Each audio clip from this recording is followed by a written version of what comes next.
Today, I'm going to discuss the 5 jobs you can have as a surface pattern designer, what those jobs entail, and how you know which is right for you.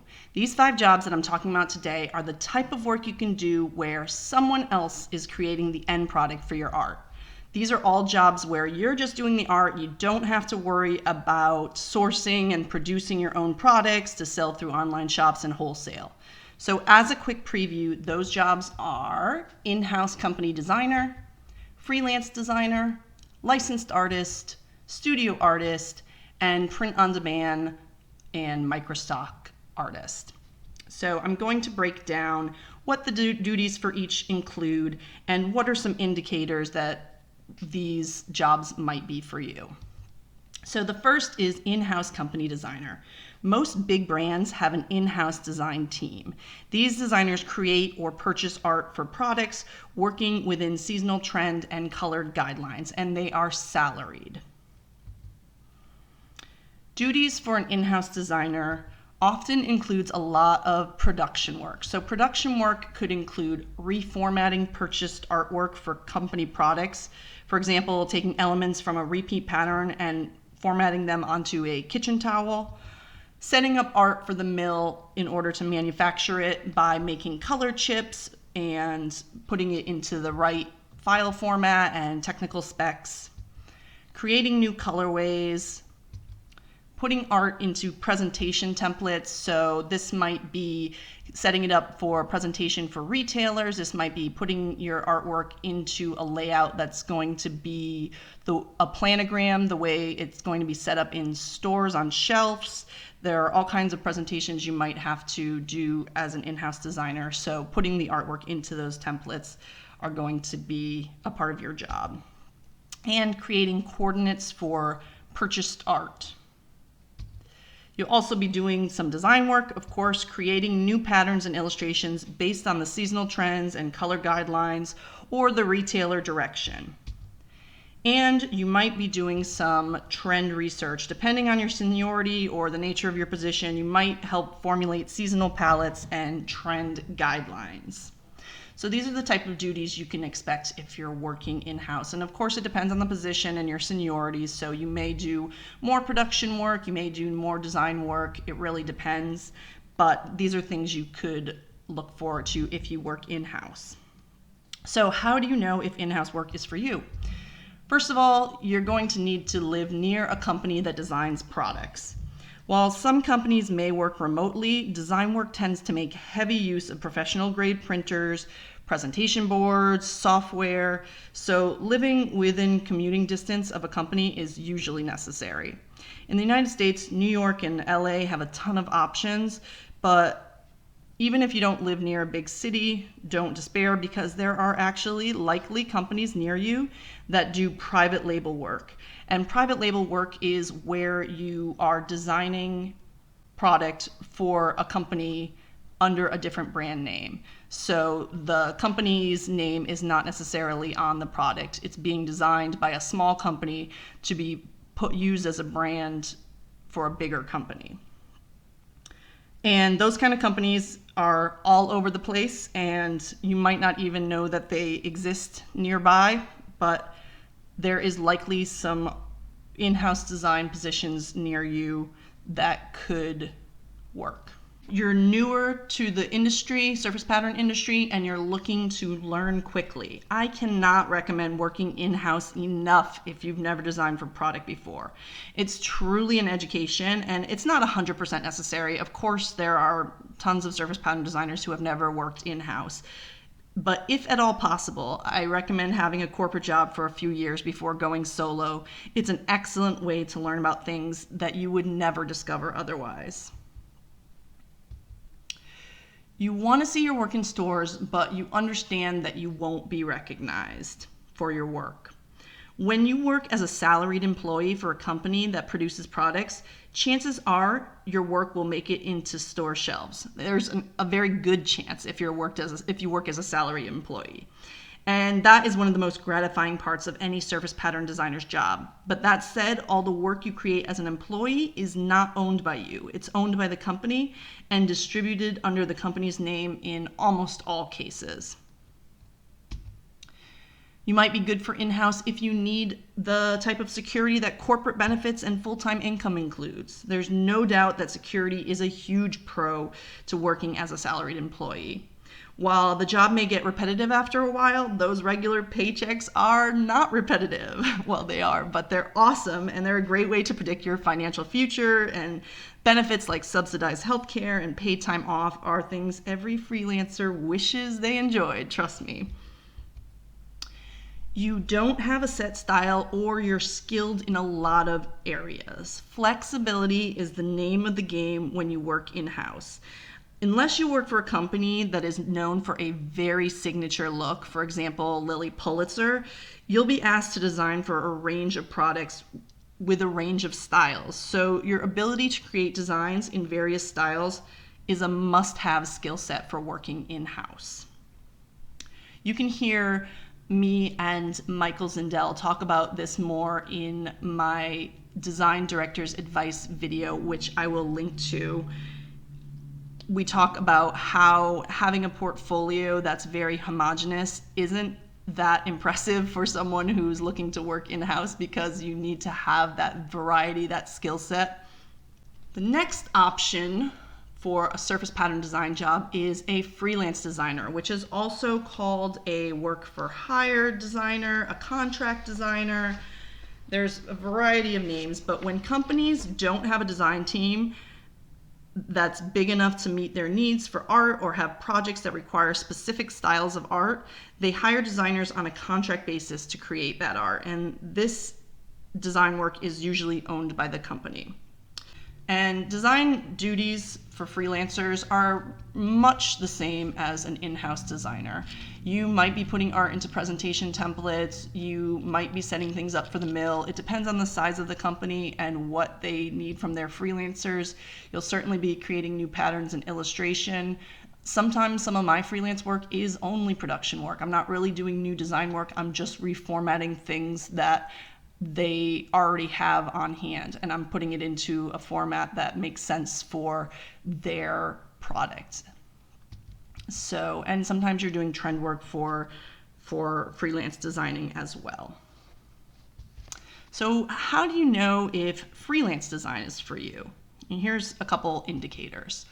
One, you want to see your work in stores and you're okay with no recognition. Similar to an in-house designer, a contract or freelance designer creates art for companies under the company name and often doesn't retain the rights to their art. Copyright retention is a negotiable aspect of the job, but many companies solely work with designers who are willing to create art for the company's use only. You are confident in your skills. So for an in-house designer, you need to have a portfolio that will get you through the interview stage, right? So if you're not sure if you're ready, start applying, see what happens. If you get the job, you're ready. But for a freelancer, it can be hard to determine when exactly your skills are up to par and when you're ready to look for freelance design work. My advice on this would be to objectively look at the market. Can you find examples of artwork on products in retail stores that are at the same level as your current portfolio? The same skill level? If so, you are more than ready. If it's still a big quality and skill disconnect between your art and what's being sold in stores, keep practicing. Give yourself assignments in your chosen product category. For example, design a set of 4 throw pillows for an outdoor living collection for World Market. And then you can go to World Market's website, see what's in their outdoor living collection, and see how you can sort of emulate that look or do something new, and that will help you build your portfolio to make you ready for freelance work. You are patient. Building up a steady client base on freelance work takes time. It can take 2 to 3 years to have a steady freelance income. When I transitioned into freelance work from in-house, I thought it might be as simple as finding 3 to 4 clients, and they would need help every season in my imagination, and I would be set forever and ever. But of course, it was not that easy. Clients' needs fluctuate. Finding clients that need regular work and have a healthy budget can be really tricky, and maintaining those relationships over the long term is essential to keeping a client roster stacked.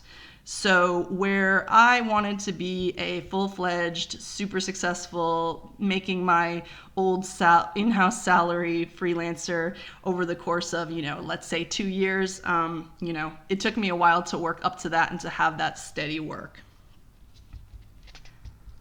You are willing to sell yourself. There is just no way around it. As a designer who's not on a full-time payroll, you have to learn to confidently pitch your services to potential clients. I know it's hard, but this is a huge stumbling block. Many artists wish it was as simple as putting your work on Instagram consistently and attracting clients with your witty captions. But very few people succeed this way. If you've never sent an email or a DM to a company with information about your availability, it can seem really daunting, but I promise it gets easier as you do it more often. And in fact, I have a masterclass coming out in the next few weeks called Find Your First Surface Pattern Design Client, where I talk more about pitching yourself and more techniques to finding freelance work. You can hear more about that in the description. You enjoy client briefs and interaction and having the guidance of an art director. So as a freelancer, you get all types of client briefs and trend boards, and while you want to submit a quality design the first time around, of course, if your art doesn't quite hit the mark, you'll have an art director to suggest edits. And that type of support can be welcome if you're more used to art licensing, where art direction is 90% self-guided. It can be nice to have someone give you some feedback and help refine your designs.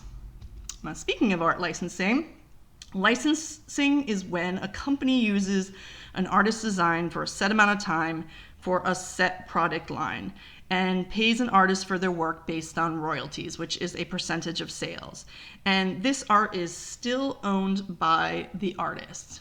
So, duties for a licensed artist are a lot more about design than production. You're working on creating new patterns and illustrations consistently. But you do have some production work, which could be reformatting your own artwork, reworking it per manufacturer's request. So you might have created a pattern and then a manufacturer said, I love that pattern, but can we make it into a greeting card? And so you're adding lettering and you're reworking your motifs to be bigger or whatever needs to happen there. Creating new colorways, putting your artwork into repeat. Sometimes I design my artwork not in full repeat, and so then if it gets picked up by an art licensing, a licensing partner, then I have to put it in repeat, not always, but sometimes. So if you want to see if licensing is for you, here are some indicators. You want to see your work in stores, and you want everyone to know it is your work. I put this picture in here, the little copyright Elizabeth Silver.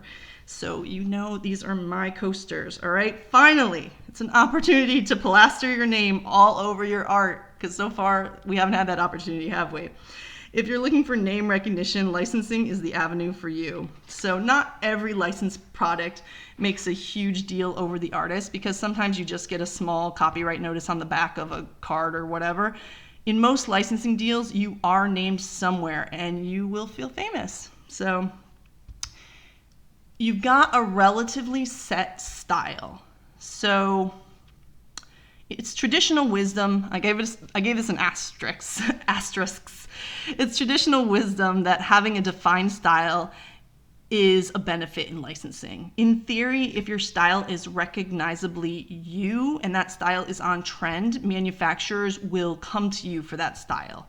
So a great example of this is Jessie Raleigh of Etta V, who has a super colorful brushstroke painterly style. She has beautiful work and it's very recognizable. So if you're a manufacturer who creates water bottles and you see this fabulous art on notebooks, and check the name, then you might reach out to Jessie and license her artwork for your water bottles. You don't have to have a set style. I don't think mine is super defined. Because I come from an in-house background, I do have that flexibility and I like to create in different ways. But I think that for licensing, it can often be a faster route to success if you have a defined style.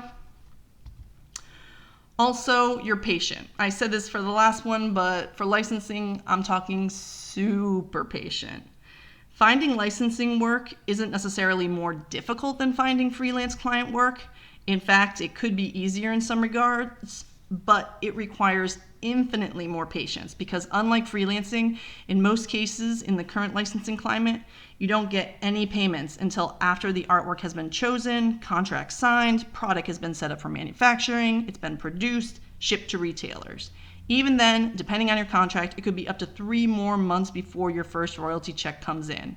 So if you sign 6 licensing contracts in 2021, congratulations, first of all, but it may be as long as 2023 until payment comes in, which is bananas if you ask me. So just remember that. If you're trying to be rich off licensing, plan for 2023. All right. Also, you're a design self-starter and you always have a million ideas for design work that you can't wait to execute. You're that artist that can't wait to find some free time to experiment with new art supplies. You've got a running list of theme ideas and you can't wait to design illustrations and patterns around that list. You don't need the guidance of an art director because you'd like to do it your way, and it's so fabulous when you do. Or if you're like me, you like a break from creative briefs of freelance work to do whatever you want to do on occasion. You're willing to market yourself. There's no getting around it again. As a licensed artist, even if you have an agent, you need to be able to clearly highlight your skill set to licensing partners and show them new work regularly. Finally, you know you're ready for licensing if you're good to go deep into contract language or get an agent. So make no mistake, you need contracts in all of these jobs. Do not start creating art that you intend to get paid for without a contract. But that said, when freelancing, you usually only need to negotiate contracts at the start of a working relationship with a client, which, if you can find those repeat clients, is less frequent than in licensing when you work with lots of new companies all the time and need a contract for all of them. I'm not the most successful licensed artist, and I have about 30 active contracts and a variety of presenting work type contracts. So that's a lot of legal stuff. The choice is totally personal and it depends on your work priorities, but for me, I started licensing by signing with an agency and have chosen to pass the contract end of it off to them. If you're curious as to what the benefits and drawbacks of having an agent are, I have another video about that you can check out. I'll leave the information in the description. All right, the 4th type of job you can have as a surface pattern designer is a studio artist. Now, this could be an in-house position or a remote position. Studios have large collections of art that product-based companies can purchase for their own usage. So remember, for the in-house designer, I said you might be doing production work where you're using purchased art. Studio designers are where you're purchasing the art, or potentially freelance designers. Neither the individual artist nor the design studios retain the rights to the artwork. Now, in-house or freelance are different. In-house design studio artists can be salaried, so it can be more similar to working as an in-house designer. But freelance is on commission upon selling, so it's technically spec work. I sort of debate the pros and cons of this aspect and this route in my course, Earning with Design Studios. It is technically spec work. I don't recommend spec work in general, but this is sort of a specialty case where there's a lot of factors working for you in doing the spec work. So I break that down in my Earning for Design Studios course. So duties can include design work. This is a heavy design work position, right? Creating new patterns and illustrations. You might do a little production work, reformatting your art and reworking it if a buyer requests that you do so. Or creating new colorways, again, if a buyer requests, putting your art into repeat. But mostly it's all about the designs. So how do you know studio design work is for you? 1, you want to see your work in stores, sans glory, right? Back to that old chestnut. It is true that most of the beautiful products out there aren't going to have your name on them. Licensing is the only avenue for that recognition, and in so many cases we see in stores bigger name licensing brands like Martha Stewart bedding are not designed by the name on the product. Of course, Martha Stewart's not designing her own bedding. They're designed by someone like you and I who have excellent surface pattern design skill set. So when you design for studios, it depends on your contract, but you may even be under a non-disclosure agreement, and you may not even be able to mention it if your art makes it to stores after it's bought. You're confident in the marketability of your art.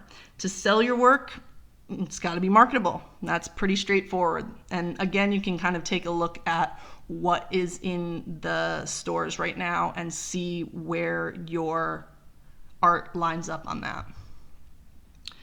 You're not interested in constantly promoting your own work. You like to do the designs and get your cut and move on. Once you partner with a studio, they do take your work and sell it to their clients. You don't have to worry about that part, which is one of my favorite parts of designing for studios.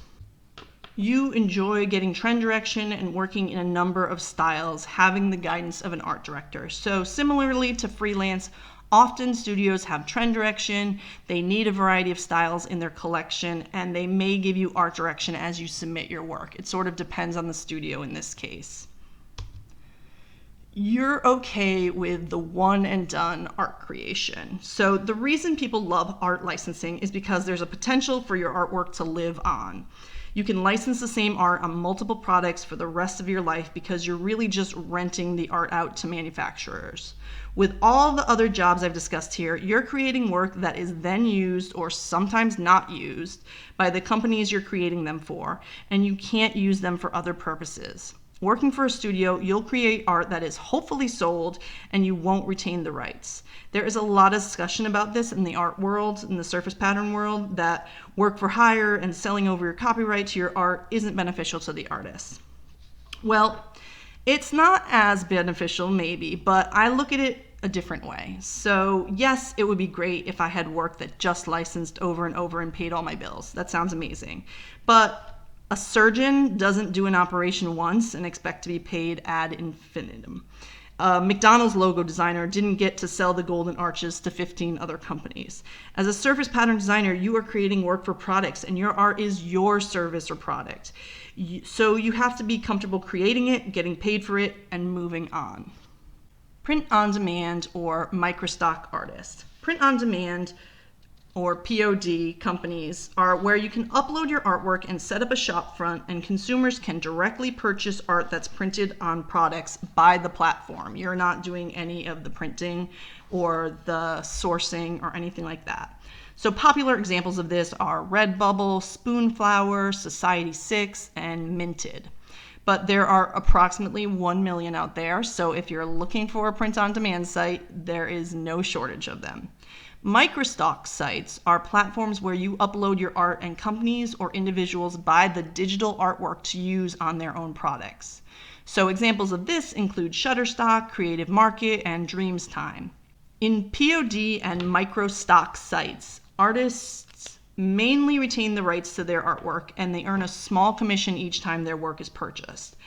There are for sure different strategies for success on POD versus microstock platforms, but I'm grouping them as one because essentially the format is the same. Upload work and get paid.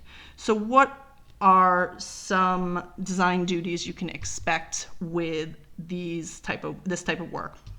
It's mainly design work, creating new patterns and illustrations, but the production work comes with putting your artwork into repeat, reformatting your art per site specifications. So if you're listing on a variety of sites, you have special formats you need to pay attention to, uploading and file management of all your files, and tagging and description work, trying to optimize your artwork so that it's easy to be found. So that is where the production work comes in for this. It's not so much working with the art, but it's working with the site, the platform that you're using.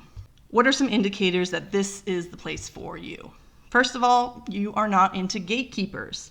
So I get it, you want to be earning money with your art yesterday. And finding work in surface pattern, if you hadn't noticed the theme, generally takes patience. So that's why so many designers start with print on demand and microstock sites. Creating art for POD or microstock often has a low barrier of entry. It can be as easy as uploading your art and starting an account. But sometimes it's a matter of uploading your work for review, and there can be a voting framework like minted design contests.